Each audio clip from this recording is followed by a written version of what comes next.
Hello there, fellow cultists. This is DM Nell, and I'm back with another episode of Shadow of the old title. Shadow Talk is a new title.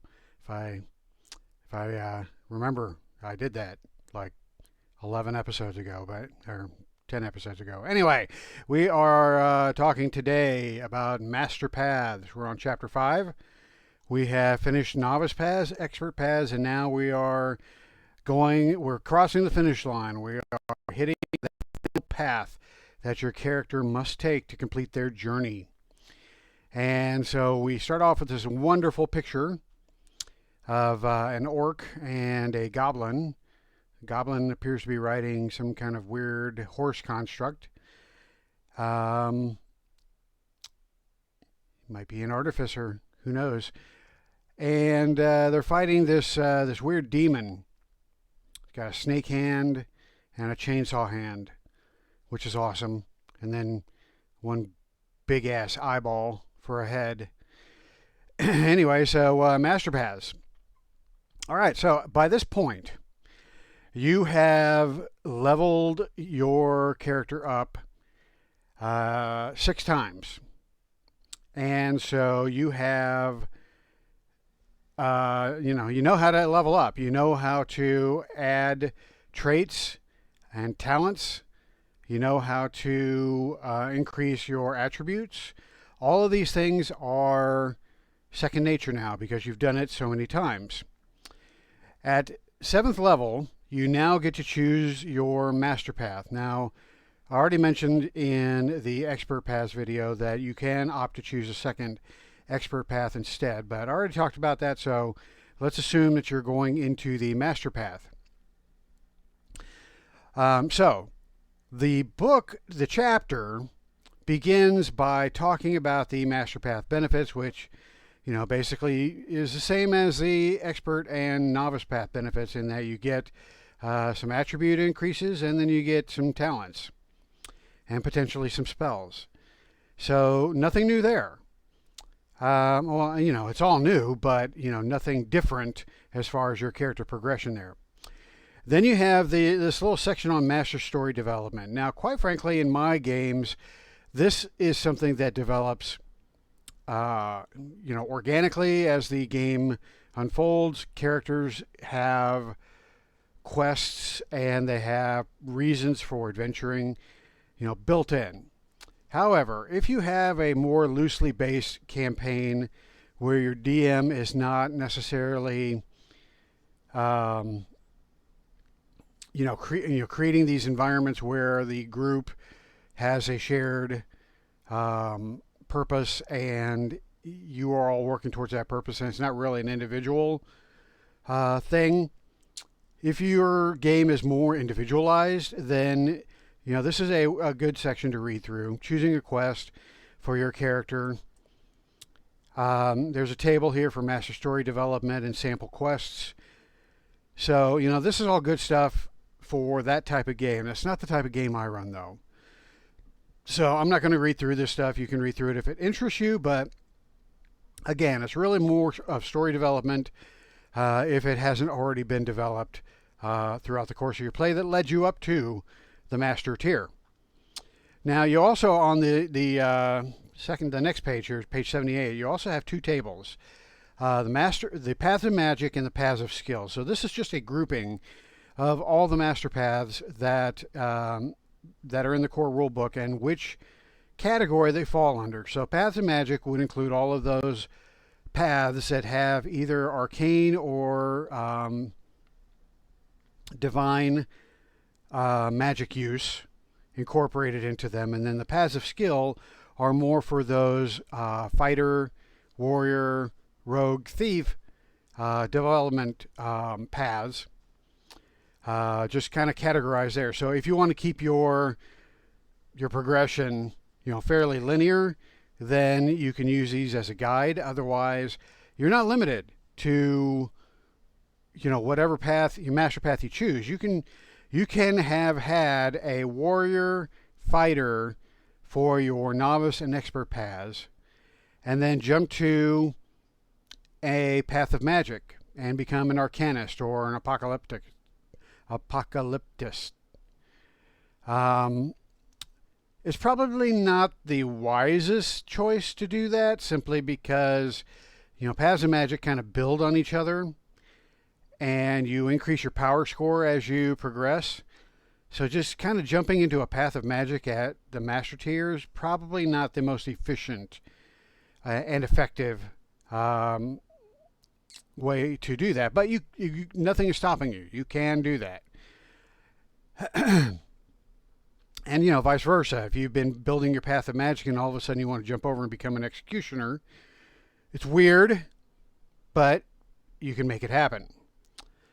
All right, so that's what those two tables are for.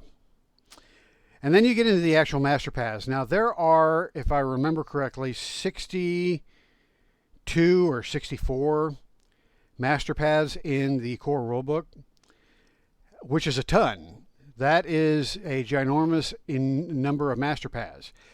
And I don't remember what it is, but all the combinations between the ancestry, novice path, expert path, and master path creates something stupid, like in the millions of possible combinations, making it very unlikely that you would ever have to play the exact same character ever again, which again is really pretty refreshing, considering in your most popular game, you typically play one of the core classes, and once you've cycled through them all, I think there's 12. Then you kind of have to start over, or you just always play your favorite class, and you try to change it up by changing the type of character it is, but it's just not the same. This Shadow of the Demon Lord system will produce a different character for you every time,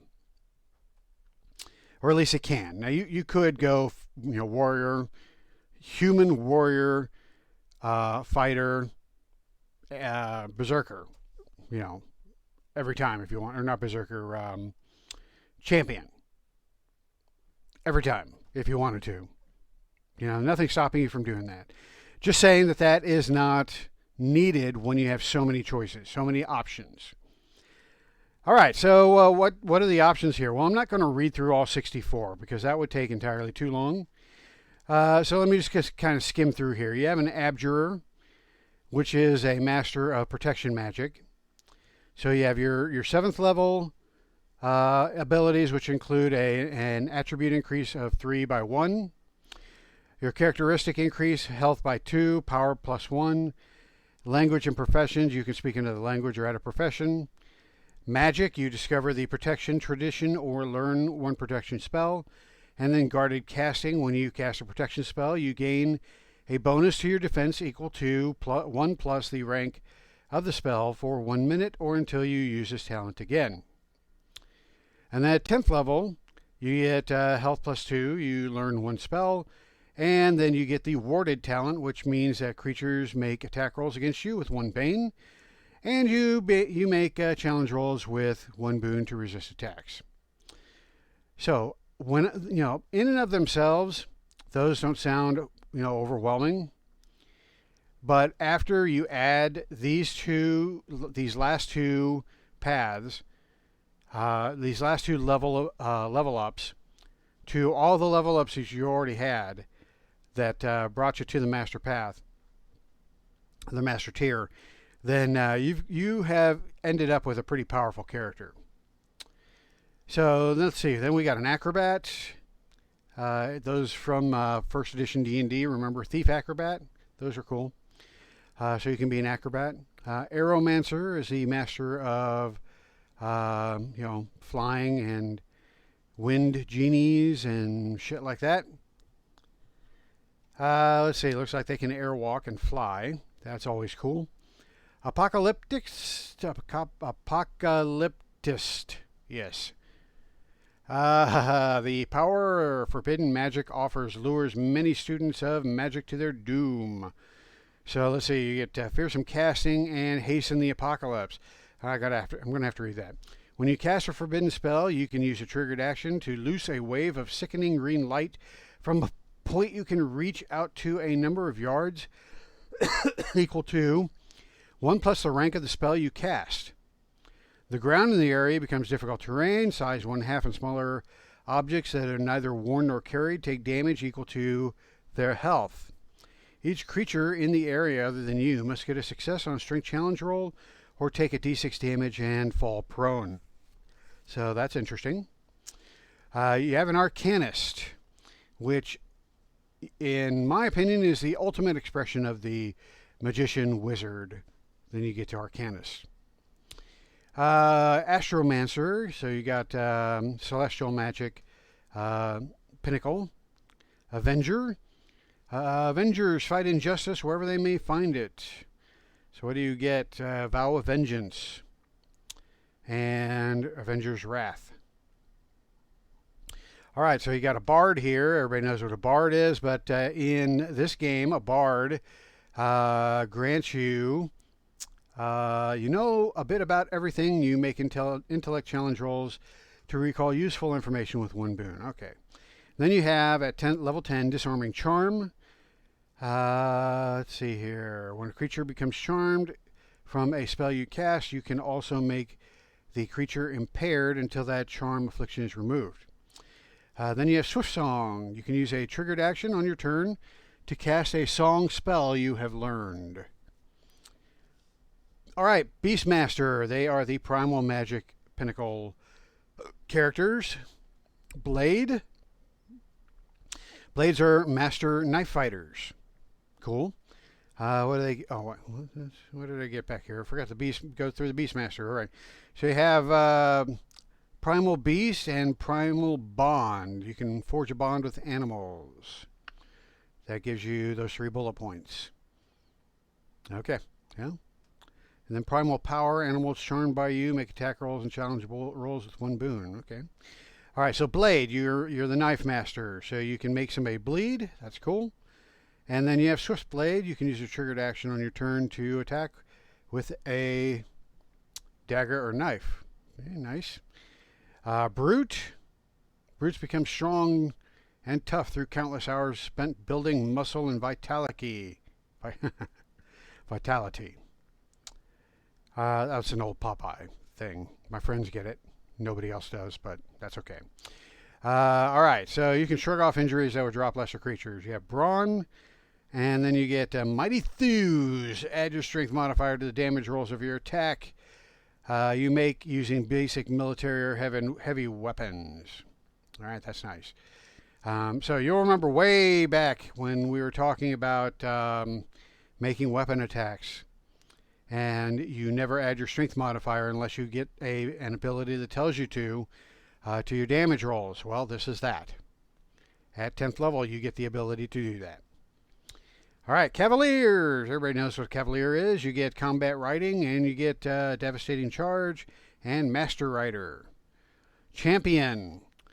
Let's see here. Champions learn combat techniques to help them fight causes important to them. So a champion has battle stance and champion's resolve. When you would become incapacitated, you can use a triggered action to make strength challenge roll. On a success, you heal damage equal to your healing rate for 1 round your weapon attacks deal a d6 extra damage. So yeah, that's very cinematic. You can imagine the champion just, pulling from that inner reserve to stay in the fight. Chaplain. Not exactly sure what that thing is there. Let's see, a chaplain is obviously a priestly path, a holy path. So you get battle chant and emboldening chant and succor, whatever. Chronomancer, that's a master of time magic. A conjurer is a master of conjuring magic. Conqueror. What is a conqueror? Conquerors take charge in battle. Extensive experience in leading soldiers give them the tactical expertise to maneuver allies to where they can be most effective. Okay, so This is where you start commanding people to do stuff on the battlefield, kind of like that 4th edition D&D class, Warlord. So attack command, you can use an action on your turn to choose one creature within short range. If the target can hear you and understand you, it can use a triggered action to attack. And then direct troops, and then you have battlefield leadership. All right, then you got the Death Dealer. Oh, you gotta love that. Death Dealer as a Master Path title. Death Dealers favor heavy, cumbersome weapons for the carnage they can create. Whether they are hefting a weighty warhammer or sweeping with a greatsword, their swings and strikes send limbs flying as they carve a bloody swath through their enemies. That's awesome. So you've got Brutal Swing. When you incapacitate a creature with an attack using a heavy weapon, you can use a triggered action to attack with the same weapon at any point before the end of your turn. That's cool. Then you have Make Mountains of the Dead. You can use an action to sweep your heavy weapon around you in a lethal arc. Choose any number of target creatures within 1 yard of you. A target with health 20 or less takes damage equal to its health. Wow, that's pretty cool. Now, of course, DMs, you have to give your Death Dealer the opportunity to do this. So, even though you're in the Master tier and you're throwing stuff at them that's challenging, you got to have at least a couple of scenes where they are wading through low level, low difficulty mooks so that the Death Dealer can make Mountains of the Dead. I'm telling you, you got to make that happen. All right, so the Defender, they protect people. So you get the Defend, containing strike and retributive strike. A Dervish likes to fight with 2 weapons, so you have abilities that make it easier for you to do that. We talked about 2-weapon fighting back when we were talking about playing the game, and so this is a way to bring those 2-weapon penalties down so that you're an awesome fighting machine with those 2 weapons. So you have a Destroyer, Destruction Magic. I love Destruction Magic. It's pretty cool. Not going to read through that. Diplomat. So, if you want to be the guy that talks their way through stuff, then you have that Master Path. Diviner. Omens and Premonitions. Dreadnought. Heavy armor makes Dreadnoughts nearly invulnerable. Their expertise with wearing armor gives them an edge when donning it so that they can maximize its protective qualities. You have Ironclad, Immovable, and Weapon Resistance. While you wear heavy armor, you take half damage from weapons. That's pretty cool. Duelist. So Duelists develop a fighting style that helps them focus on one enemy at a time in battle. They single out and challenge foes to duels. And, okay, so you have Challenge, and you have Riposte, and then you have Dual Mastery. Then you got the Enchanter. Enchantment Defense, Subtle Charm, so you're better at enchanting people. Engineer, career spent creating wondrous devices earns engineers their renown. So this would be a culmination of the Artificer path. Let's see here. You can create an Eidolon. That's cool. Level 10 Cockpit. You install a cockpit in your Eidolon. That's awesome. So you can ride your Eidolon around. That's excellent. Okay, so I've never seen anybody run that. That's why I'm kind of laughing at that. There's so many of these. I haven't even read through them all. This is the first time I've actually going through this list in this much detail, even though I'm skimming through.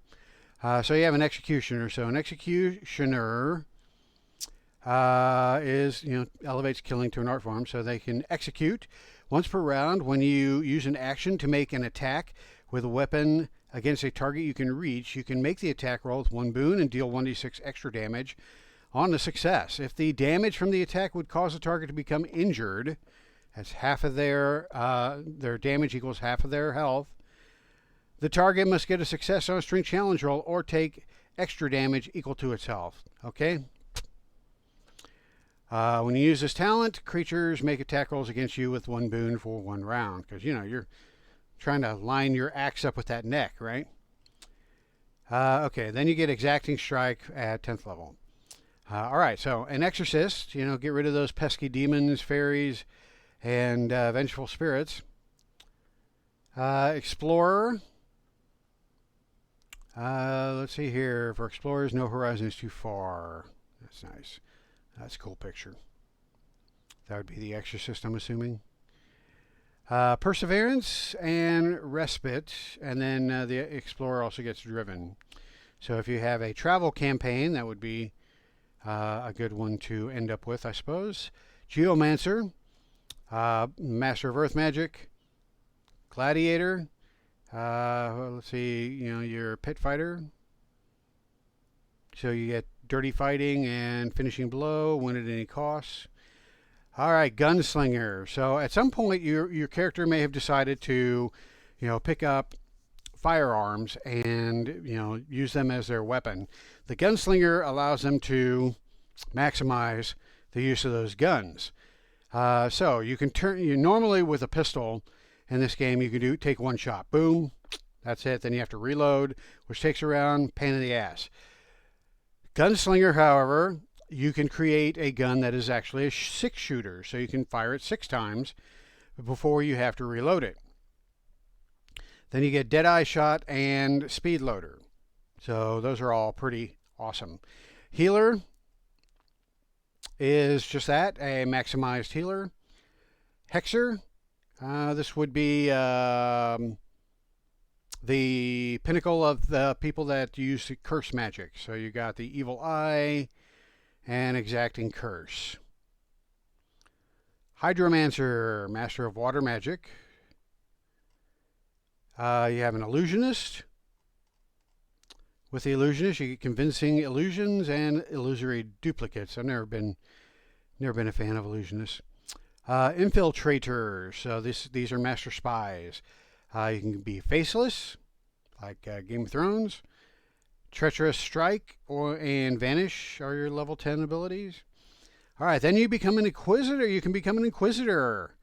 So Inquisitors are cool. They all serve the new god, or nearly all of them serve the new god.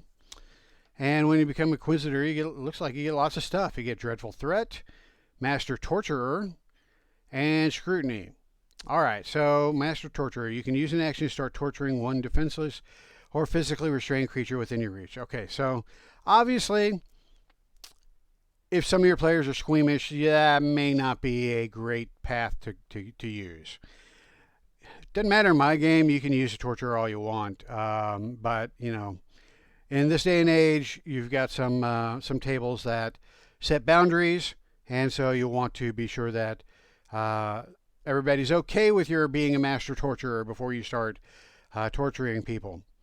Then you have Inquisitor's Judgment at 10th level. Jack of all trades are dabblers, so what do they get with that? Aptitude, flexible profession, and magical epiphany. And then at 10th level they get prodigy and uncommon ability. All right, what else are we getting here? We get a Mage Knight. Magic from the battle tradition turns casters into deadly warriors.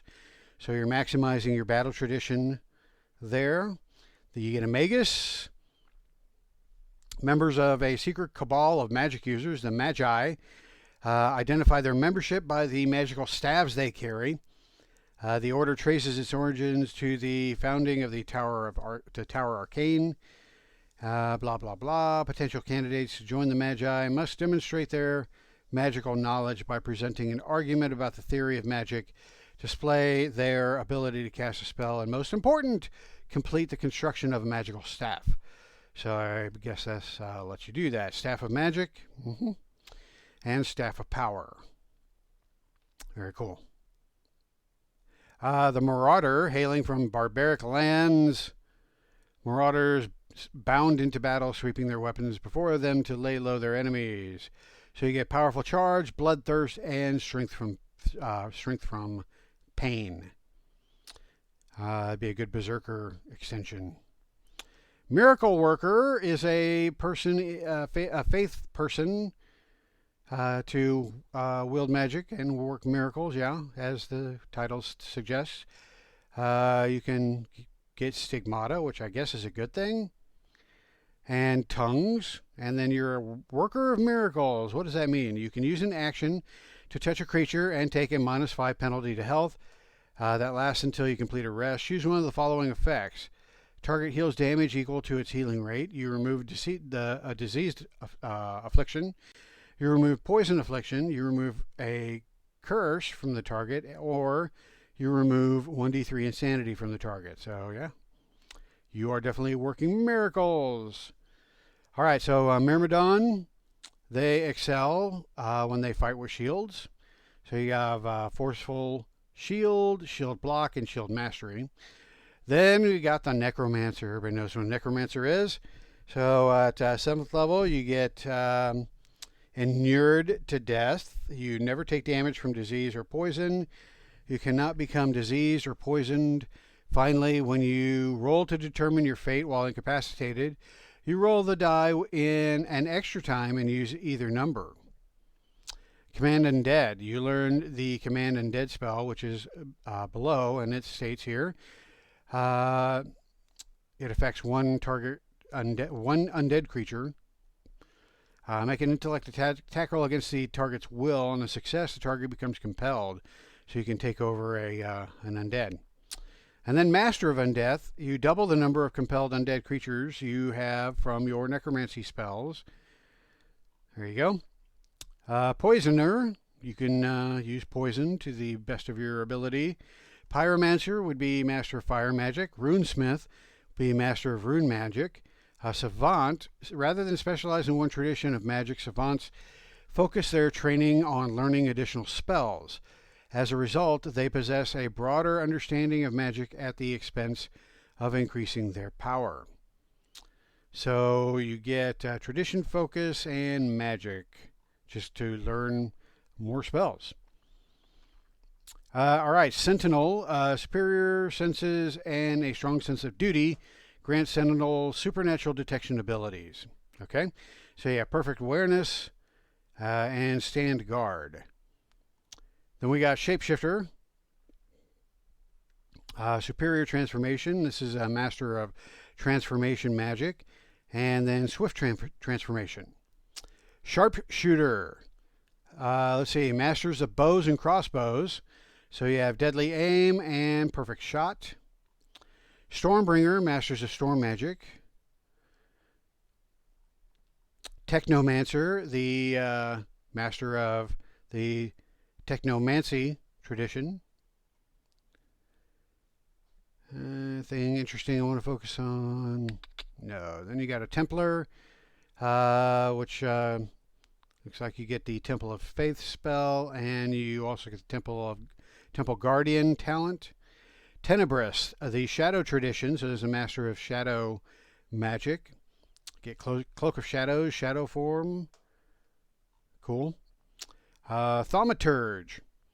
Chaos magic is so unpredictable that many who learn it or who learn spells avoid the tradition, and those who study it throw caution to the wind and embrace chaos for all it offers. All right, so you get Seize Chaos, and you have Fluid Magic, whatever that is. When you cast a spell, you can instead expend a casting of a different spell that has the same or higher rank. Okay. Theurge is mostly for the new god followers, it looks like. To invoke your god's magic, pious restoration, and invocation. All right, Transmuter. Master of transmutation magic. A Traveler is a master of teleportation magic. So what do you get here? You get Hasty Escape and Far Traveler and Spatial Disturbance. All right, Weapon Master. What does a Weapon Master get? Favored Weapon and Weapon Specialization. Woodwoes. Looks like a nature-y type person. Looks like they start turning into nature. You got the Power of Nature, Forest Hide, Nature Bond, and Nature's Resilience. Then you got the Zealot. Zealots wander the lands as itinerant preachers, crusaders of their faith. They lead by example. So you got the zeal, violent magic or madness, and divine might. All right, that's it. So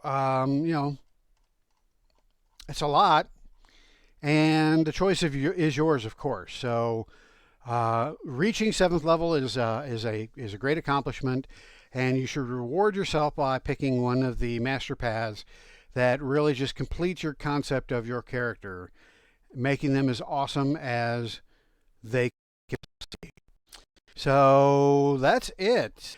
All right, so that does it for the chapter of the 5th. And like I was saying, the next chapter is equipment. We'll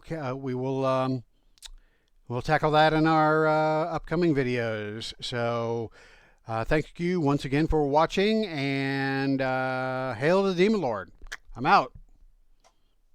How the hell do I stop this thing?